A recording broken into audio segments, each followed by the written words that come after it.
17장 12절로 18절입니다. 번갈아 읽겠습니다.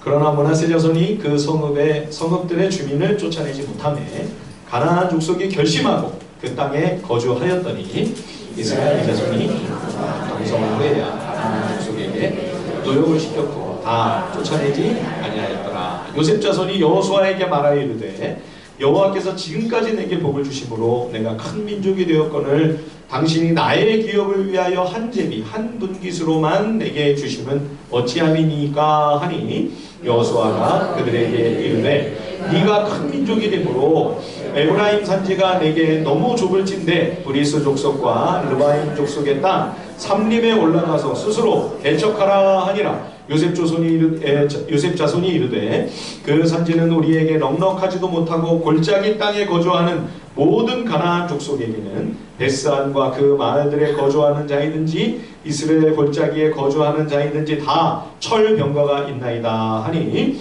여호수아가 다시 요셉의 족속 곧 에브라임과 므낫세에게 말하여 이르되 너는 큰 민족이요 큰 권능이 있은즉 한 분깃만 가질 것이 아니라 다 함께 그 산지도 내 것이 되리니 비록 삼림이라도 네가 개척하라 그 끝까지 네 것이 되리라. 가나안 족속이 비록 철병거를 가졌고 강할지라도 네가 능히 그를 쫓아내리라 하였더라. 아멘.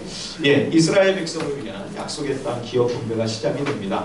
그런데 이 기업 분배는 이미 말씀드린 것처럼 완전히 다 전쟁이 끝나고 정복된 땅을 완벽하게 나눠준 것이 아니라 그 기업 안에 여전히 남아 버티고 있는 이 가나안 족속의 땅까지 포함해서 지금 이스라엘 백성들에게 기업으로 할당해 주는 것을 볼 수 있습니다. 지도를 좀 보겠는데요. 이제 요즘 우리가 지도를 굉장히 많이 보고 있죠. 예, 이따가 오후에 단톡방에 자세하게 여러분들의 카톡에다가 다 올려드릴 테니까요. 보시면 이제 이렇게 각 지도자들이 다 자세히 이 땅을 또 한 번 정탐하면서 지도를 그려가지고요 그림을 그렸습니다. 그 다음에 이제 제비를 뽑는 거죠. 이 제비를 뽑는다는 것은 공평하게 추첨을 하는 거죠. 예, 겉보기에는 운과 우연으로 기업이 결정된 것처럼 보이지만 그러나 결과적으로 놓고 보면 이제 각 지파의 규모와 또 그 특성과 성격에 맞도록 하나님께서 다 적합하고 적절하게 알맞는 기업을 각 지파에 허락해 주신 것을 우리가 볼 수 있습니다. 그래서 작은 지파에는 작은 기업이 주어지고 유다 지파나 므낫세 또 에브라임 같은 이 큰 지파들은 비교적 더 넓은 기업을 차지하게 되죠. 잠언 16장 33절에 제비는 사람이 뽑으나 모든 일을 작정하기는 여호와께 있느니라. 현대인의 성경은 이렇게 번역했습니다. 제비를 뽑는 일은 사람이 하지만 그 일을 결정하시는 분은 여호와이시다. 예, 하나님은 우리를 가장 좋은 길로 이끄십니다. 여러분, 하나님은 나에게 가장 좋은 것을 주십니다. 하나님의 허락이 최선임을 우리는 믿어야 할 것입니다. 예, 다른 그림으로 한번 보겠습니다. 예, 똑같은 내용인데요. 이 기업 분배가 이렇게 이루어진 이 모습을 보면 참 얼마나 보기가 좋습니까? 예, 약속의 땅만 아니라 그 옆에 요단 동편까지 참 아주 잘 차지하고 무사히 다 소유하게 된 것 같은 생각이 듭니다. 근데 여러분, 내용을 좀 더 우리가 자세히 들여다보면 실제로는 그렇지가 않습니다. 가나안 땅을 주름잡던 거대한 세력들은 물론 기세가 완전히 꺾였죠. 주도권이 이스라엘 백성에게 확실하게 넘어가는 것은 분명합니다. 그러나 여전히 곳곳에서 만만치 않은 대적들이 진을 치고 있는 거죠. 그래서 기업이 분배된 다음에도 이스라엘이 실제로 거주한 지역은 이 그림대로는 아닙니다. 예, 지금 이 구획은 각 지파에 할당된 땅의 맥시멈이라고 할 수 있습니다. 계속 싸워서 그 가나안을 다 몰아내면 이 모든 땅이 다 그 각 지파의 소유가 되겠지만 지금 이렇게 평안히 다 구석구석 들어가 살 수 있는 그런 안전한 곳은 아니었던 거예요. 예, 실제로 지금 당장 들어가 바로 거주할 수 있는 실제 이스라엘 땅은 이런 모습이었습니다.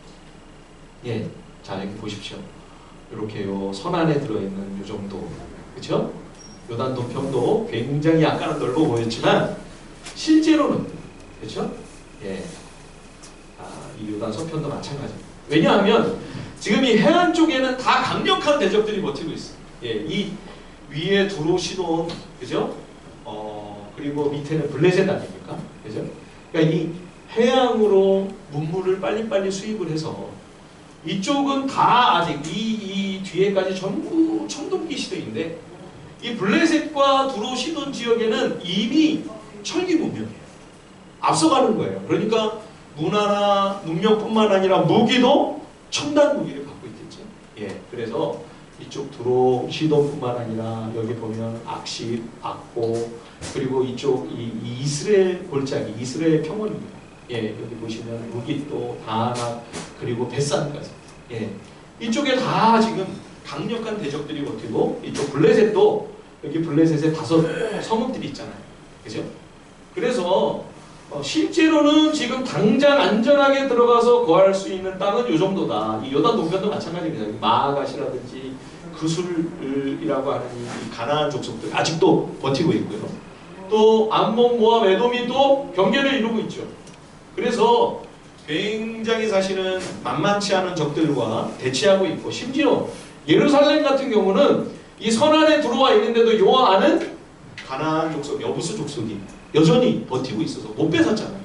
그러니까 가나안 족속이 딱 여기 들어와서 알박기를 지금 하고 있는 거죠. 예, 그러니까 실제로는 지금 이런 상황이다.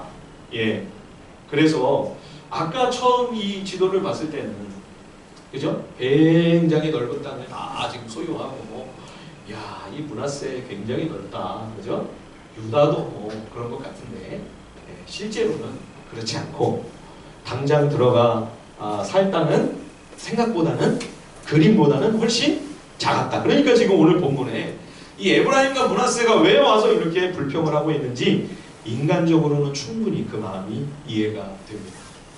하나님께서 우리에게 주시는 구원은 사죄와 영생을 얻기에 충분하고 완벽한 100% 하나님의 은혜의 선물입니다. 그러나 이 선물은 동시에 우리가 계속해서 삶 가운데 싸워나가고 계속해서 영적인 전쟁을 수행해야 할 거룩한 책임과 사명과 의무가 동반된다고 하는 사실을 우리가 여기서 알 수 있죠. 오늘 내 삶의 자리에서 구원받은 거룩한 하나님의 새 언약의 백성으로 이 죄와 계속해서 싸워가는 이 싸움, 내가 내 삶에서 내 스스로 부딪히며 싸워야 되는 싸움인 것입니다. 그렇죠?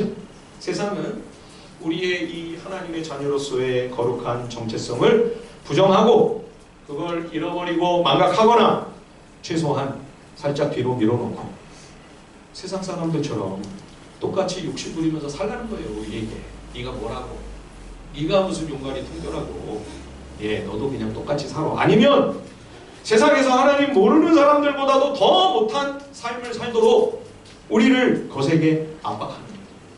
이게 오늘 우리 성도가 감당해야 할 가나안과의 전쟁인 거죠. 예, 우리는 말씀을 순종하기를 원합니다. 하나님의 거룩한 뜻을 따라 살면서 내 자신도 행복하고 만족스럽게 살 뿐만 아니라 이웃에게까지 선한 영향을 미치는 그러한 거룩한 영역을 개척해 나가는 거죠. 그리고 그러한 거룩한 하나님 나라의 지경을 조금씩 더 넓혀가기를 원합니다. 그러나 악한 원수들은 지금 이 가나안 족속들이 여전히 버티면서 조금의 영역이라도 한 발자국이라도 한 발치라도 양보하지 않으려고 지금 사력을 다해 맞서고 있는 것처럼 우리에게 그러한 거룩한 하나님의 영토를 넓혀가는 것을 절대 용납하지 않으려고 하는 거죠. 오히려 우리의 삶의 영역까지도 삼키려고 달려들고 있는 건 아닙니까?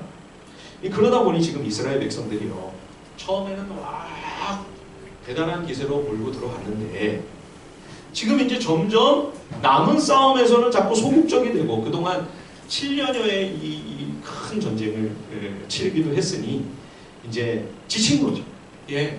그래서 이 기업의 분배 이후 이제 점점 분위기가 전체적으로 그동안과는 조금 다르게 움츠러드는 것을 우리가 보게 됩니다.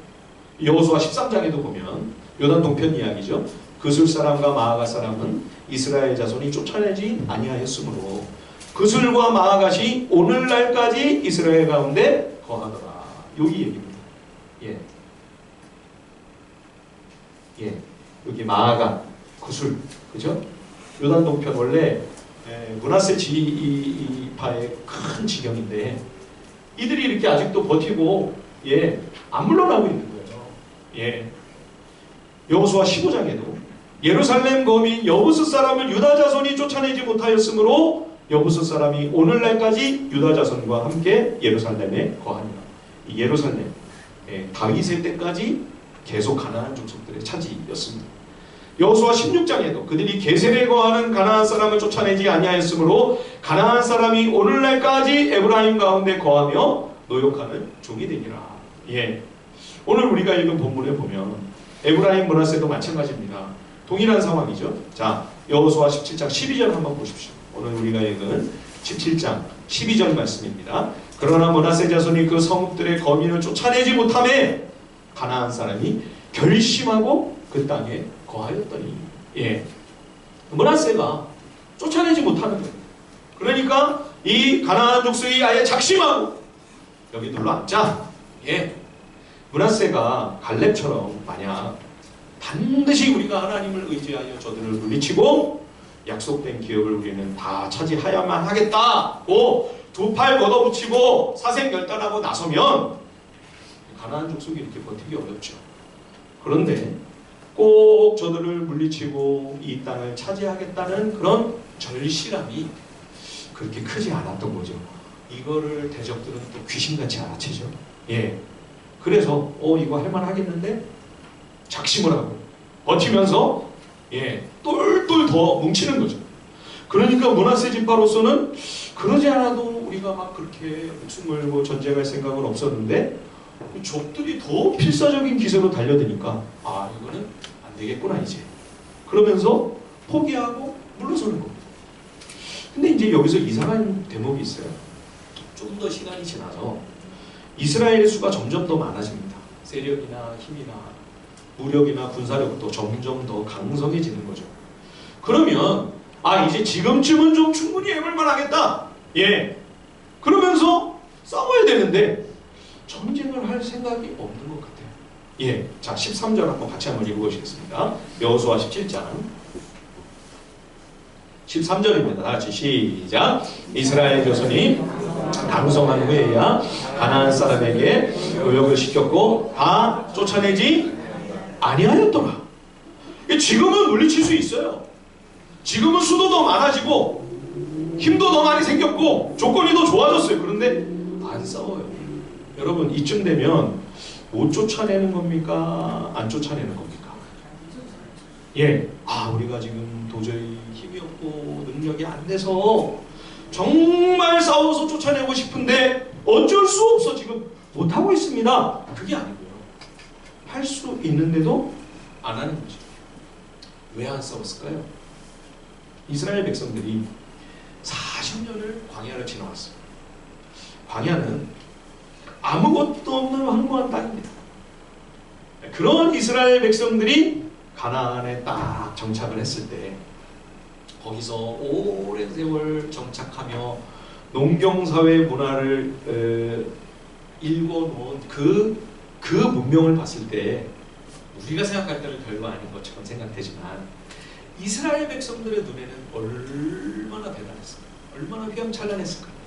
더군다나 저 블레셋과 두로 시돈 지역의 이 해양 족속들의 앞서 나가는 그런 문명을 봤을 때는 눈이 휘둥그레졌겠죠. 물론 그 문화의 배경에는, 중심에는 하나님께서 너희가 정말 들어가서 유의하고 또 조심하지 않으면 안 된다고 누차 경고하셨던 그 가나안 족속의 그 우상 숭배의 문화, 그렇죠? 가나안이라면 완전히 깔끔하게 청소하듯 그렇게 심판하지 않으면 안 된다고 하실 정도로 사악하고 무서운 우상 숭배의 영성이 그 중심의 그 배경에 그 밑바닥에 도사리고 있는 거죠. 예. 그런데 벌써 이스라엘 백성들의 그 화려한 모습에 이미 마음을 빼앗긴 거죠. 그러니까 제거할 수 있는데도 몰아내지를 않고 남겨두는 겁니다. 이렇게 살짝 조금씩 남겨두고 있다고 하는 것은 뭡니까? 그게 마음이 드는 거죠. 왠지 거기에 마음이 가는 거죠. 너무 욕심이 나는 거죠. 예, 사울 왕이 하나님께서 아말렉과 전쟁을 하라고 명령하실 때 싹 멸해야 된다. 분명히 말씀하셨습니다. 양 한 마리도 남겨놓지 마라. 근데 좋은 소와 양과 짐승들을 다 남겨두었어요. 왜 살려뒀죠? 좋은 거를 하나님께 희생제물로 예배하기 위함입니까? 새빨간 거짓말이죠. 지가 욕심이 생기니까 남겨둔 거예요. 살려두는 거예요. 우리도 똑같지 않습니까? 안 되는 줄 알면서도, 그러지 않아야 된다는 것을 충분히 다 알고 있으면서도, 이게 나쁜 거라고 하는 것을 훤히 인식하고 있는데도 그걸 버리지는 못해요. 움켜쥐고 있는 거죠. 예, 그거를 살짝 숨겨놓고, 맛있는 거 옛날에 우리 몰래 혼자서만 먹으려고 숨겨놓고 조금씩 몰래 아껴 먹는 것처럼 그렇게 하고 있는 거죠. 예, 옛날에 그 아주 오랜 옛날 70년대에 그런 노래가 유행을 한 적이 있습니다. 안 되는 줄 알면서 왜 그랬을까? 안 되는 줄 알면서 왜 그랬을까? 이제 후회해도 어쩔 수 없어요. 아세요? 네, 아시는 분들은 연식이 좀 되신 분이에요. 이게 대중가요예요. 가사가 무슨 내용이냐면요, 도서관에 간다고 공부하러 간다고 해놓고 몰래 놀러 다니는 거예요. 예, 열심히 공부해야 되는데 그걸 아는데 뺑뺑 놀기만 하는 겁니다. 시험을 쳤는데 시험을 망쳤어요. 그래서 후렴에 안 되는 줄 알면서 왜 그랬을까? 후회하는 그런 노래예요. 지금 돌아봐도요, 이 유행가는 정말 너무 성경적이고 신학적인 그런 깊이가 있는 노래입니다. 인간의 전적 타락과 전적 부패의 이 성경적인 교리와 심오한 신학을 너무 잘 드러내고 있는 아주 진리가 담긴 곡이 아닐 수 없어요. 명곡입니다, 여러분. 집에 가셔서 꼭 유튜브에서 찾아서 들어보시길 바랍니다. 안 되는 줄 알면서 왜 그랬을까? 이제는 후회해도 어쩔 수 없어요. 이스라엘 역사를 한마디로 요약하고 있는 그런 가상말이 아닙니까? 이러면 안 되는 줄 아는데도, 이래서는 절대 안 된다는 사실을 분명히 모르지 않는데도, 이 가나안 땅의 사악한 우상숭배의 이 매혹적인 이 화려한 유혹에 벌써 마음이 나가버린 거죠. 예, 그러니 쫓아내는 것이 당연한데도 흉내만 내고 있는 거예요. 흉내만 슬슬 내면서, 싸우는 흉내만 하면서 실상은 은근슬쩍 다 남겨두는 거죠. 이런 분위기가 가면 갈수록 점점 온 이스라엘에 만연하게 되는 거죠. 그래서 이제 나중에 여호수아가 세상을 떠나 이제 유언을 남길 때 즈음에는 그가 이스라엘 백성을 향해 이런 두려운 경고를 하지 않을 수가 없었습니다. 자, 우리 좀 먼저 앞서가서 한번 볼까요? 여호수아 23장으로 한번 가보겠습니다. 한번 같이 찾아보시죠. 여호수아 23장 13절 말씀 같이 한번 읽어보겠습니다. 여호수아 23장 13절입니다. 다 같이 한 목소리로 같이 한번 읽어봅니다. 여호수아 23장 13절 다 같이 시작. 정령이 알라 너희 하나님 여호와께서 이 민족들을 너희 목전에서 다시는 쫓아내지 아니하시리니 그들이 너희에게 올무가 되며 덫이 되며 너희 옆구리에 채찍이 되며 너희 눈에 가시가 되어 너희가 필경은 너희 하나님 여호와께서 너희에게 주신 이 아름다운 땅에서 멸절하리라. 예, 여러분, 이스라엘이 가나안을 몰아내지 않으면 나중에는 하나님도 몰아내지 않으십니다. 우리가 죄와 싸우지 않으면 하나님께서도 싸워주지 않으세요. 예, 청교도들의 그 유명한 명언이 있지 않습니까? 청교도들의 그 남긴 신앙생활에 참 중요한, 저는 굉장히 중요한 대목이라고 생각하는데, 하나님은 거룩하게 되려고 하는 자를 거룩하게 하신다. 성화에 관심이 없는 성도는 놀면서 신앙생활 안 하는데 하나님이 해주시는 법은 없다는 거예요. 우리가 하나님 앞에 열심을 내야 되는 것입니다. 자, 이렇게 하나님도 안 쫓아내시면 어떻게 됩니까? 상황이 역전이 되는 거죠. 지금은 이스라엘이 가나안을 지배하는 듯하나 나중에는 거꾸로 가나안이 이스라엘을 식민 통치하고 괴롭히고 박해하는 거죠. 여호수아 사후 바로 전개되는 끔찍한 사사시대의 실패의 역사, 치욕의 역사가 아닙니까? 거기서 끝이 아닙니다. 마침내는 그들로 인하여 하나님께서 선물로 주신 이 아름다운 약속의 땅에서 오히려 멸망당하는 일이 벌어지게 됩니다. 그것이 바로 북이스라엘의 패망과 유다도 바벨론 포로로 끌려간 그러한 역사 아니에요?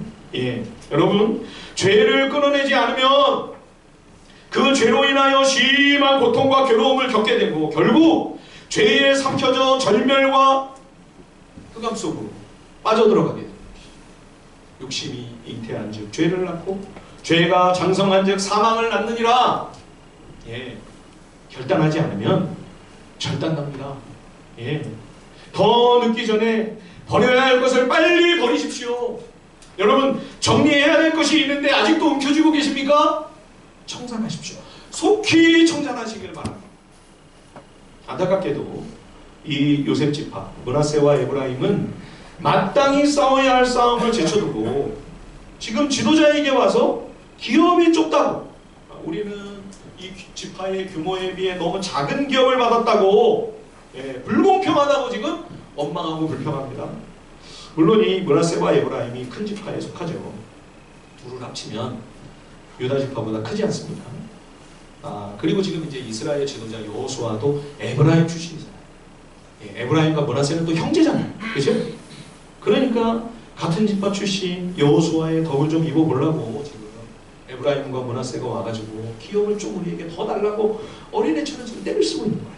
예, 그런데 여호수아는 이 청을 들어주지 않습니다. 그래, 너희 큰 지파다.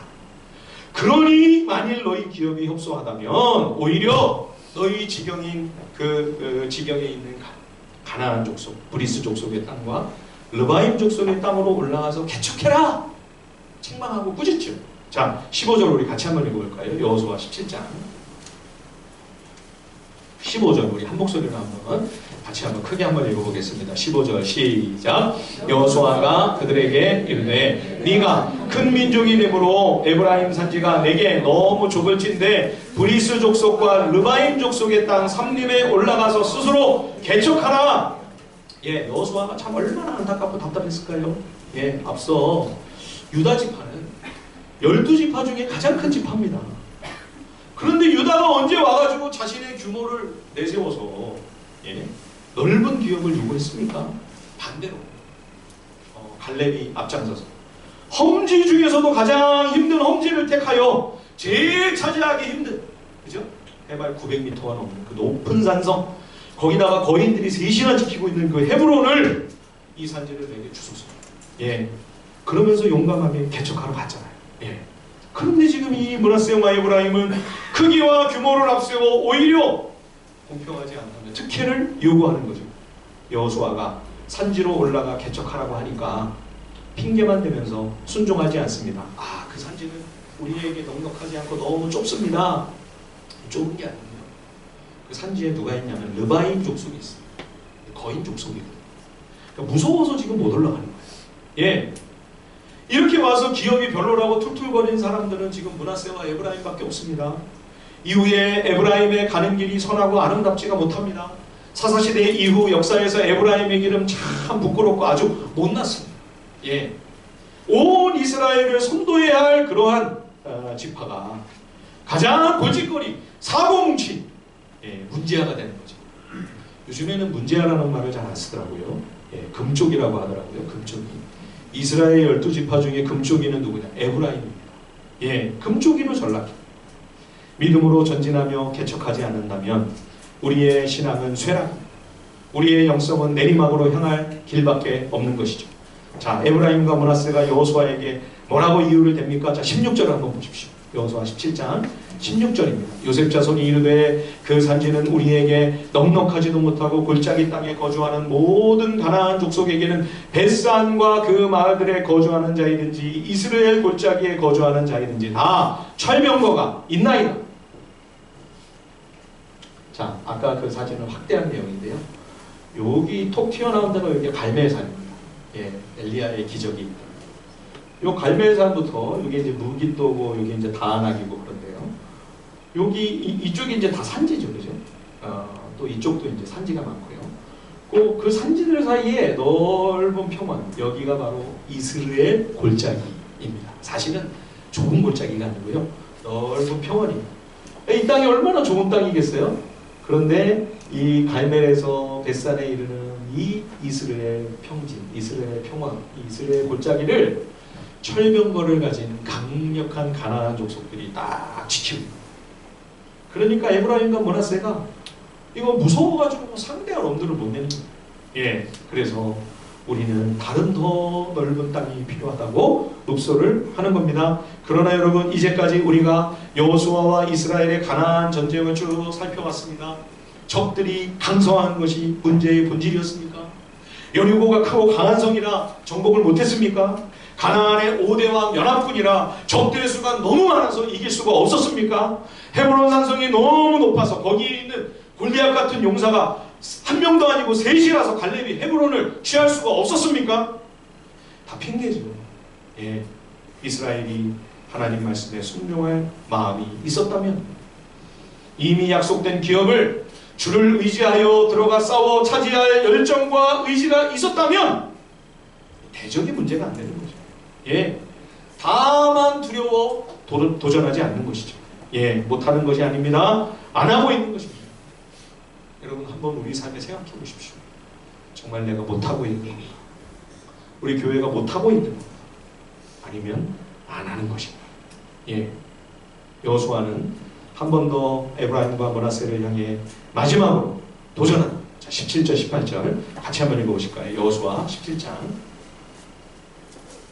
17절 18절 말씀 우리 큰 목소리로 함께 한번 읽어보겠습니다. 시작. 여호수아가 다시 요셉의 족속 곧 에브라임과 므낫세에게 말하여 이르되 너는 큰 민족이요 큰 권능이 있은즉 한 분깃만 가질 것이 아니라 그 산지도 내 것이 되리니 비록 삼림이라도 네가 개척하라 그 끝까지 네 것이 되리라. 가나안 족속이 비록 철병거를 가졌고 강할지라도 네가 능히 그를 쫓아내리라 하였더라. 예, 너희 큰 지파 맞다. 하나님께서 므낫세와 에브라임에게 얼마나 많은 복을 주셨는가. 그렇게 하나님의 영광과 권능이 너희에게 있으니 그러니 개척해라. 예, 그 땅까지 너희의 소유가 될 것이다. 비록 철병거를 가진 대적들이 많다 할지라도, 아니 그보다 더 강력할지라도 너희가 주를 의지하여 싸운다면 능히 이길 수 있다. 그러니 개척해라. 여러분이 개척하라고 하는 이 말이 도대체 무슨 의미인가 제가 이번에 한번 좀 찾아봤습니다. 그랬더니 히브리어 단어가요, 창세기 1장 1절에 나오는 태초에 하나님께서 천지를 창조하시니라 할 때 그 창조했다는 바로 그 단어입니다. 깜짝 놀랐어요 제가. 와, 이게 그냥 우리는 개척교회 해야 되는 얘기인가 그렇게 생각을 했는데 그게 아니고 창조하라. 예, 우리가 하나님 말씀에 순종하여 하나님의 거룩하고 선하신 뜻을 이루기 위해 비록 현실이 불가능해 보이고 어렵게 생각될지라도 주님의 그 선하고 거룩한 의지를 실현하기 위하여 순종하고 도전한다면 여러분, 그것이 바로 하나님의 거룩한 창조 역사에 우리도 함께 동참하는 일이라는 것이죠. 여러분, 하나님의 창조 사역을 한번 생각해 보십시오. 무엇 하나 부족함이 없으신 분이십니다. 삼위일체 하나님의 그 거룩한 연합과 그 완전한 사랑의 관계는 그 자체로 충분합니다. 뭐가 불만족스러우시고 모자란 게 있으시겠어요? 그렇죠? 그런데도 우리에게 그 주의 사랑과 은혜를 나누어 주시려고, 주의 은총을 부어 주시려고, 당신의 그 영원한 빛과 영광에 나를 초대하시려고 우리를 창조하셔서 당신의 사랑을 완성하시기 위하여 모든 희생과 헌신을 아끼지 않은 거죠. 이게 하나님의 창조입니다. 심지어 우리가 반역하고 범죄하는 바람에 하나님의 완벽한 창조 세계가 다 망가지고 부서지고 일그러졌습니다. 그러자 하나님께서는 포기하시는 것이 아니라 다시 그 완전한 하나님의 나라를 회복하시기 위하여 재창조의 사역을 시작하셨습니다. 예수 그리스도를 보내시고 성자께서 십자가를 지시고 부활하신 그 귀한 구속의 사역이야말로 하나님의 재창조의 구원과 생명 사역의 핵심이죠. 우리를 창조주 하나님의 곁에 끝끝내 세우시겠다고, 이 천하고 낮은 자리에서 저와 여러분을 끌어올려 하나님의 그 영원한 기쁨과 생명과 영광을 함께 나누는 그런 영광스러운 존재로 빚으시기 위하여 창조주 하나님은 창조를 그냥 끝내고 멈추시는 것이 아니라 지금도 재창조의 사역에 손을 안 놓고 계십니다. 예, 예수님이 말씀하셨잖아요. 아버지께서 이제까지 일하시니 지금도 아버지께서 일하고 계시니 그러니 나도 일한다. 그래서 안식일에 주님도 재창조의 사역을 하시는 거죠. 예, 그런 하나님의 창조와 재창조의 은혜를 입어 살고 있는 우리들이기에 우리도 여러분 우리 삶의 자리에서 개척해야 합니다. 하나님과 더불어 함께 창조해야 하는 사명과 책임이 우리에게 있는 것이죠. 내 삶 가운데 하나님께서 나에게 바라고 원하시며 정말 하나님이 내 삶 가운데 기뻐하시는 하나님의 뜻이 무엇일까? 그거를 순종하며 그 길을 걸어가는 그러한 일이야말로 개척이죠. 하나님의 재창조 사역에 함께 참여하는 일이죠. 예, 우리 교회는 개척교회입니다. 아니 몇몇 분들은 목사님 이제는 개척교회라고 하면 안 됩니다 하는 분들도 계셔서 앞으로는 개척교회라고 하지 않고 개척된 교회라고 하겠습니다. 예, 비록 한 교회에서 분립이 되었지만 하나님께서 기뻐하시는 개척으로 창조된 공동체가 바로 우리 하늘비전 교회입니다. 이미 개척된 교회가 그러면 앞으로는 뭘 더 개척해야 될까요? 그동안 우리는 말씀에 천착하여 하나님 말씀을 편식하지 않고 골고루 이 성경 66권 전체를 어렵고 힘들지만 이 말씀 저 말씀 가리거나 내 마음대로 취사선택하지 않고 비록 부담스러운 말씀이라도 간단해서 씹거나 소화시키기 버거워도 그래도 귀 기울이며 순종하기를 몸부림치는 그런 공동체, 그런 성도들이 되어보자. 이제까지 한 9년, 이제 10년 차 접어들었죠? 이렇게 달려왔습니다. 이 방향성은 우리 교회가 존재하는 한 계속 가야 할, 포기할 수 없는 길입니다. 그런데 우리가 이제 신앙생활을 함께 하다가 기도하면서 어느 순간 그런 질문을 주님께 드리기 시작했죠.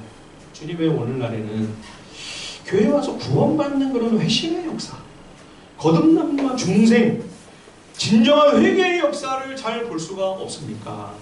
예전에는 그런 일들이 참 많았거든요. 교회 와서 예수 믿고 구원받고 삶이 변하다, 인생이 완전히 뒤집어지고 새롭게 되고, 저희 가정 같은 경우도 예, 그런 역사를 참 많이 목격할 수 있었는데 왜 그런 경우를 요즘에는 볼 수가 없을까요? 물론 부흥의 시대가 지나고 한국교회가 이제는 성숙과 안정기에 접어든 것은 부인할 수 없는 일입니다. 성장하는 교회들도 대부분 수평이동에 의한 것이지 회심의 결과로 교회가 진정한 부흥을 이룬 경우는 요즘에는 그렇게 찾아보기가 쉽지가 않죠. 예, 그래서 우리가 어느 순간부터 이 질문을 주님께 던지면서 우리에게 하나님 회심의 은혜를 주시면 좋겠습니다. 진정한 회개, 참된 부흥의 은혜를 주시기를 원합니다. 그렇게 기도하는 가운데 전혀 이전에는 믿지 않았다거나 또 한동안 신앙생활을 하다가 오랫동안 쉬었던 그런 분들이 이제 우리 교회에 다시 오셔서 신앙생활을 하는 그런 영혼들을 주님이 한 분, 두 분 이렇게 보내주시고 계시는 것을 우리가 지금 경험하고 있습니다. 한 영혼의 진정한 회심과 생명 구원 역사를 위해 섬기는 일, 우리가 개척된 교회지만 계속해서 개척해 나아가야 할 하나님의 재창조의 귀한 사역인 거죠. 예, 교회가 참 많이 있다고 합니다. 그러나 아직 믿지 않는 영혼들은 더 많습니다. 그리고 지금 가난한 성도들은 수백만 명에 이른다고 합니다. 많은 영혼들이 참된 복음 생명의 말씀에 여전히 굶주려 있습니다. 지금도 하나님의 참 진리를 찾아 헤매는 영혼들이 얼마나 많은지 모릅니다. 우리가 계속 개척해 나아가며 하나님의 생명과 구원의 그 재창조 사역에 동역하고 쓰임받아야 할 우리 교회에게 맡겨주신 기업이 아니겠는가 생각이 듭니다. 이제 작은 교회들이 요즘 너무 어려우니까요. 은퇴하시면 새로운 목사님을 청빙하기가 어려우니 교회가 없어지는 경우는 이제 적지 않습니다. 그래서 그런 교회들이 이렇게 합쳐지고 연합하는 일들이 있는 것을 여기저기서 지금 보고 있습니다. 우리도 지금 그러한 기도 제목이 있어서 기도하고 있죠. 그러나 여러분, 저는 어떻게 될지 모르겠어요. 결과는 주님 손에 달려있는 거죠. 사람이 제비를 뽑으나 일의 작전과 결과는 우리에게 있는 것이야. 이거 목사들이 할 수 있는 것도 아니고 여러분들이 하실 수 있는 것도 아닙니다. 우리에게 달린 몫이 아닙니다. 하나님이 전적으로 행하실 일이죠. 그래서 저는 그 결과가 어떻게 되든 그것과 상관없이 우리가 계속 열심과 열정을 품고 기도하며 개척해 나가야 할 그러한 우리의 개척의 대상이 있다면 그것은 주님을 찾는 한 명, 복음을 필요로 하는 그 한 생명을, 그 한 사람을 구하고 건지는 일, 그것이 창조주 하나님께서 가장 기뻐하시며 오늘도 그것을 위해 재창조의 역사를 쉬지 않고 일하고 계시는 그 일에 하나님께서 우리가 같이 동역하며 하나님의 쓰임을 받기를 원하고 계신다고 저는 생각을 합니다.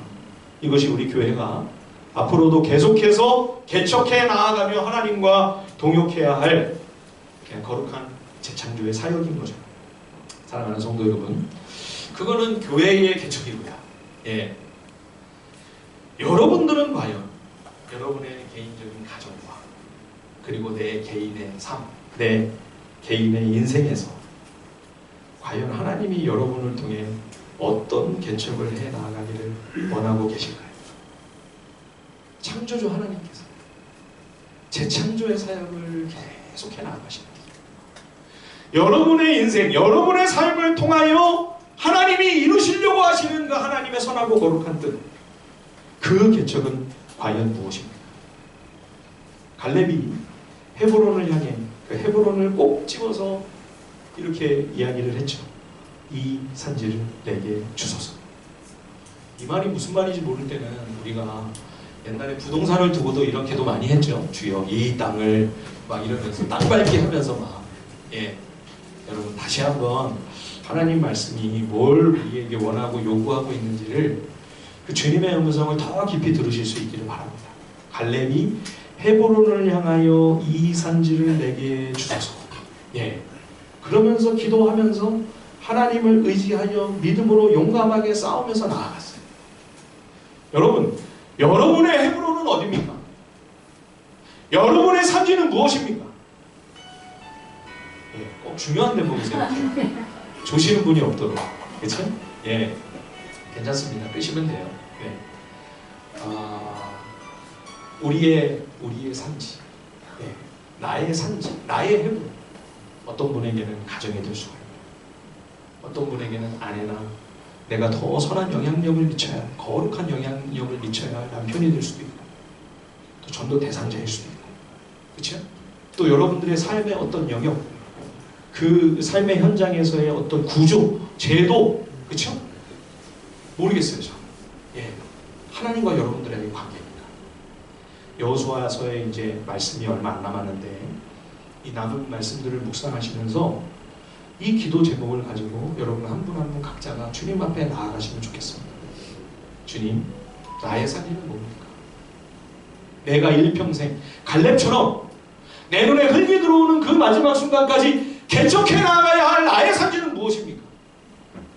하나님께서 여러분들에게 응답하시며 말씀을 주실 때 오늘 이 믿음의 참 용감한 신앙의 선배들처럼 우리의 남은 삶을 끝까지 그 산지를 개척해 나가는 개척의 용사들이 되시기를 간절히 축원드립니다.